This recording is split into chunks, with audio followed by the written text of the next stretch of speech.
Hello and welcome to my show. This is called How to Make PC Cola Ruby Red Grapefruit.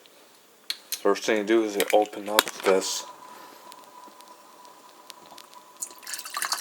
grapefruit drink and you pour it into this cup. And after that, you pour this cola into this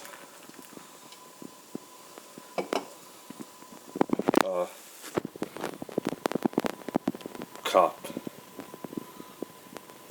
Okay, you're gonna let it settle, and you have a little bit of grapefruit juice in there if it's alright.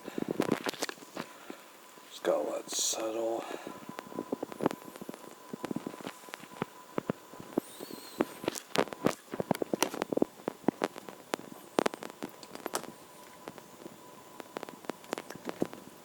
And here is your PC Cola Ruby Red Grapefruit. Enjoy it.